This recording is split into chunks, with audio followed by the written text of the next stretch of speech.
Salam jumpa dengan saya Herti Ligemampo dari Pusat Pengajaran dan Pembelajaran Inovatif.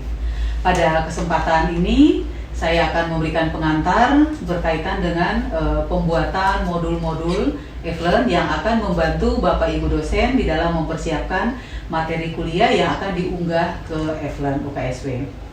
Nah, Bapak Ibu, sebagaimana kita tahu, e-learn di UKSW sudah ada sekitar tahun 2006, tetapi kemudian diperbarui, direvisi, diperbaiki, dan sekarang menjadi lebih baik. Dan sejak tahun lalu, 2020, dari pimpinan UKSW sudah memberikan instruksi supaya Bapak Ibu dosen UKSW menggunakan e-learn sebagai learning management system yang berlaku di UKSW.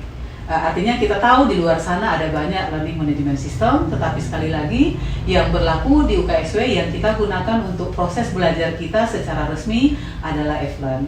Ini juga membantu Bapak Ibu ketika akan mengajukan proposal ke Kemendikbud, maka learning management system yang diakui oleh kampus, oleh UKSW adalah e-learn.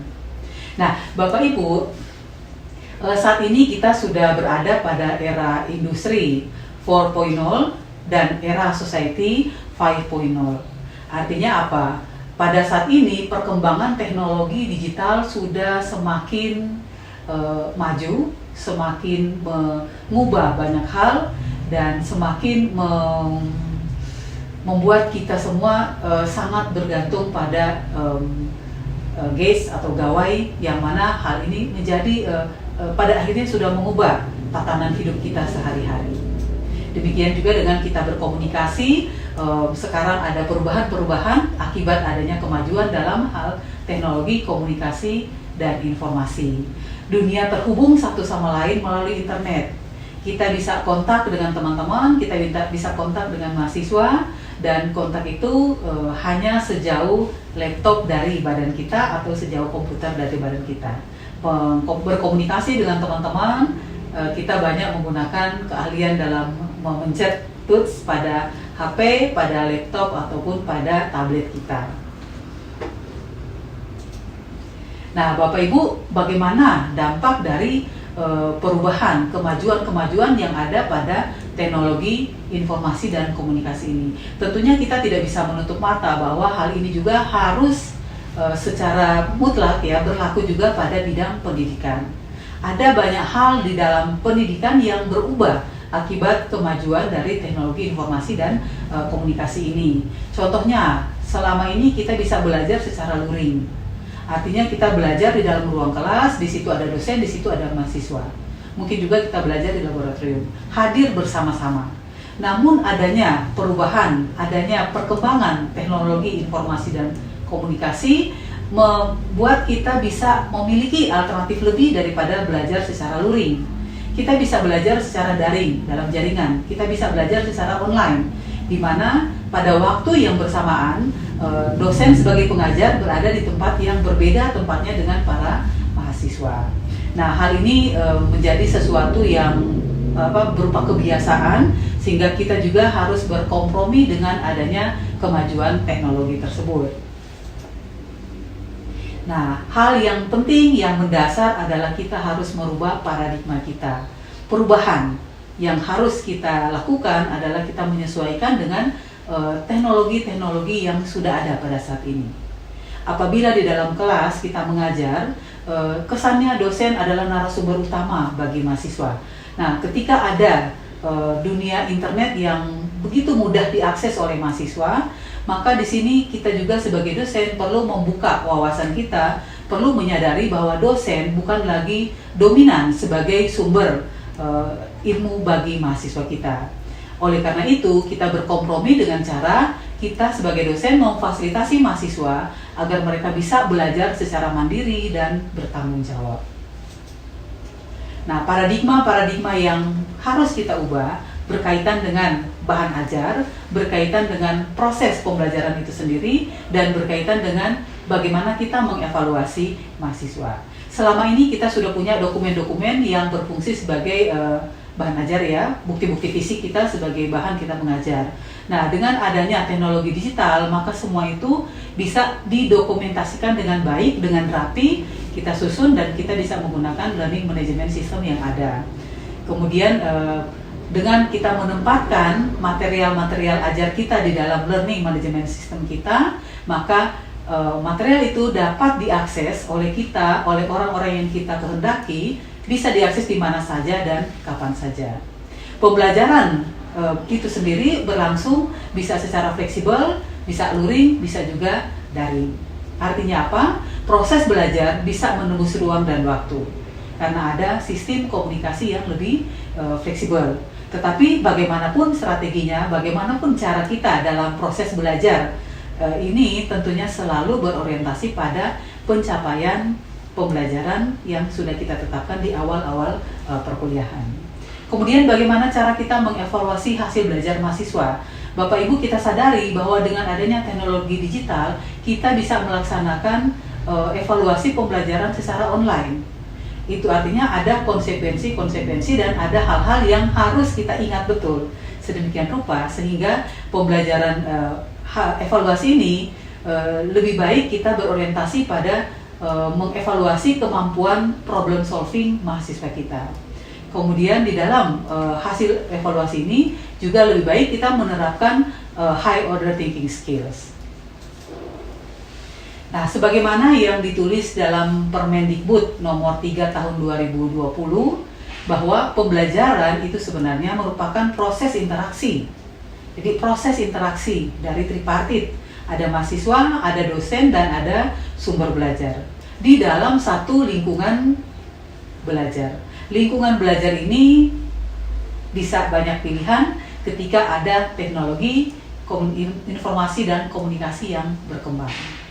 Nah, pada pasal 10 juga di sini dituliskan bahwa proses pembelajaran merupakan kriteria minimal tentang pelaksanaan pembelajaran pada program studi untuk memperoleh capaian pembelajaran lulusan. Jadi proses pembelajaran diatur, pembelajaran itu diatur sebagai interaksi antara tripartit dalam satu suasana, dalam satu lingkungan belajar.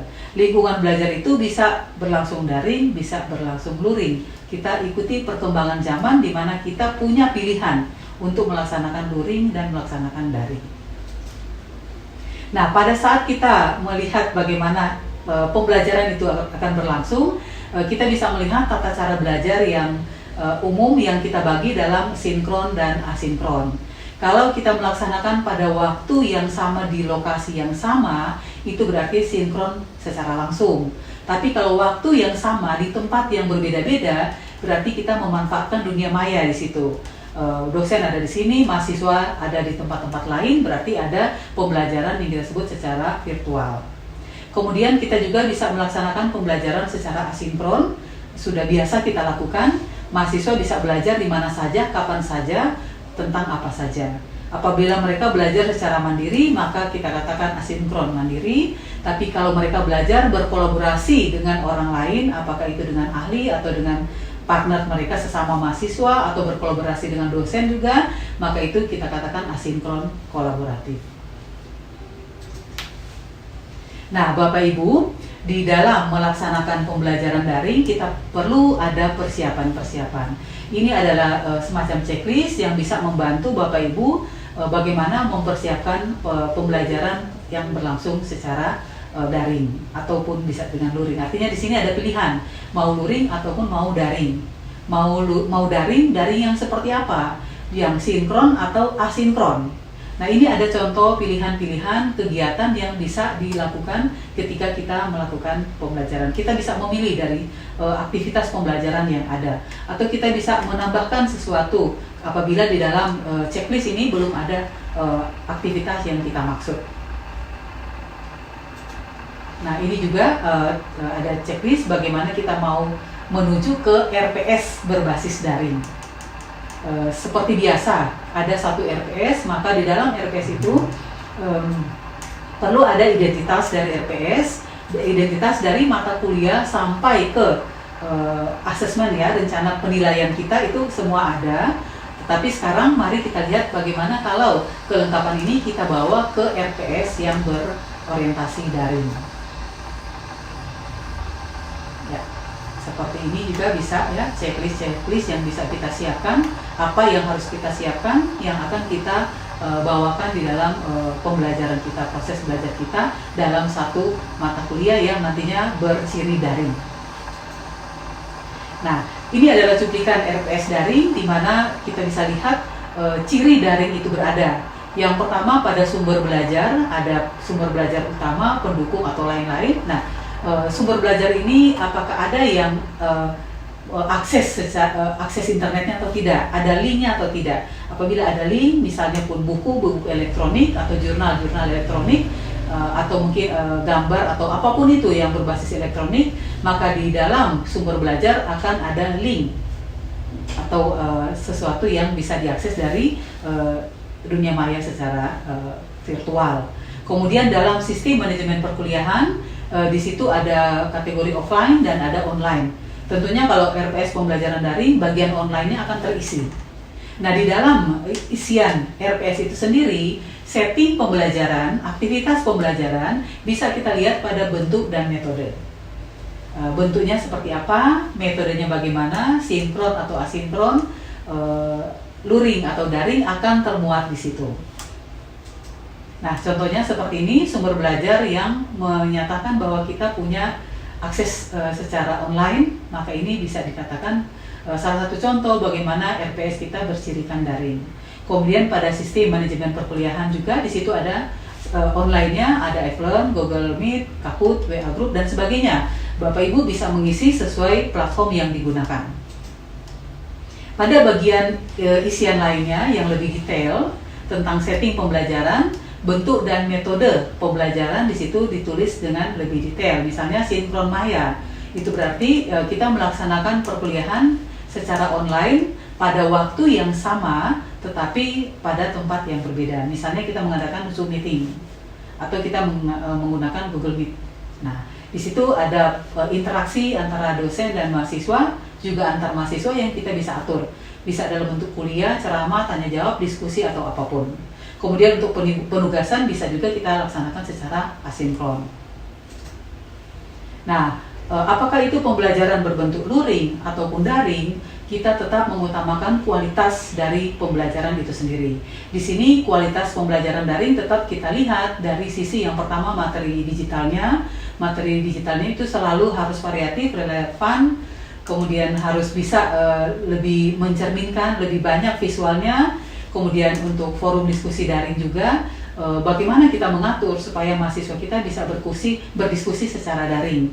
Nah, ada learning management system mengatur juga bagaimana mahasiswa bisa berdiskusi dalam satu forum yang sama, tetapi pada waktu yang kita tetapkan sendiri, mau mulai kapan sampai dengan kapan. Demikian juga penugasan daring. Bagi mahasiswa, pada luring juga mahasiswa tetap ada penugasan, tetapi dalam penugasan daring kita harus lihat bahwa ada improvisasi di situ di mana kita memanfaatkan teknologi informasi dan komunikasi yang berkembang saat ini. Demikian juga dengan tes secara daring.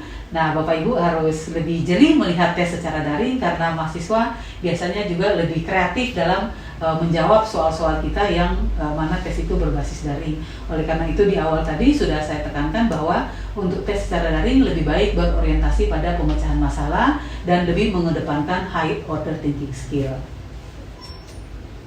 Nah, Bapak Ibu sekalian, di UKSW sendiri dari pimpinan sudah menetapkan bahwa Eflearn adalah learning management system UKSW yang sah. Artinya kita berkomunikasi secara sah melalui Eflearn UKSW.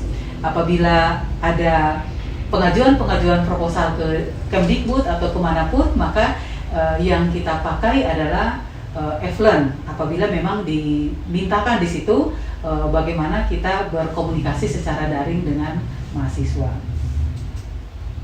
Nah, ini contoh bagaimana saya menggunakan Eflearn untuk satu mata kuliah. Di dalam Eflearn itu sendiri sudah memuat bagian umum, kemudian kita bisa memberi pengumuman di sana, kita bisa memberi informasi tentang pertemuan kita bisa memberi informasi materi kuliah yang bisa diakses di mana saja. Kemudian kita bisa mengadakan presensi juga lewat Eflearn. Kemudian di dalam topik-topik tertentu dalam satu mata kuliah kita bisa mengatur strukturnya bagaimana yang akan kita bawakan. Di sini misalnya Contohnya ada materi kuliah, materinya apa saja, kemudian ada informasi web meeting, kemudian di bawah informasi web meeting ada penugasan, kemudian akan ada forum diskusi dan sebagainya. Nah, Bapak Ibu juga bisa memberi penugasan kepada mahasiswa, di mana mahasiswa mengumpul tugasnya lewat F-Learn. Demikian juga mahasiswa bisa berdiskusi lewat F-Learn pada waktu yang kita set, mulai kapan dan terakhirnya kapan. Nah, kita juga memberikan informasi-informasi yang lain, contohnya di sini informasi pertemuan setiap minggu berlangsung kapan, dengan aksesnya lewat Zoom meeting, mana linknya, passwordnya mana, passwordnya mana, itu diberikan di situ, sehingga mahasiswa bisa masuk, tidak usah kita umumkan setiap minggu. Kita setiap minggu umumkan ada web meeting, tetapi aksesnya kemana sudah kita umumkan lewat F-Learn di bagian awal. Ini adalah contoh bagaimana saya memberikan kuliah secara online. Ada mahasiswa yang bisa wajahnya tampil, ada yang tidak. Ini banyak alasan. Yang paling utama alasannya adalah untuk menghemat kuota katanya. Kemudian kita juga bisa komunikasi dengan mahasiswa, memanggil mahasiswa satu persatu, dan mereka akan memberi respon kepada kita ketika kita bertanya kepada mereka atau meminta mereka menjelaskan sesuatu. Itu salah satu contoh bagaimana kita melihat bahwa sebenarnya mahasiswa meskipun hanya tertulis nama, tapi di belakang layar mereka juga aktif. Ya, demikian Bapak Ibu pengantar dari saya untuk F-Learn. Selanjutnya ada juga tutorial-tutorial yang akan membantu Bapak Ibu mengoptimalkan fasilitas-fasilitas yang ada di dalam F-Learn. Di mana F-Learn ini sekali lagi sebagai learning management system yang berlaku di UKSW. Demikian yang bisa saya sampaikan. Salam sehat untuk kita semua, tetap semangat menuju UKSW unggul. Terima kasih.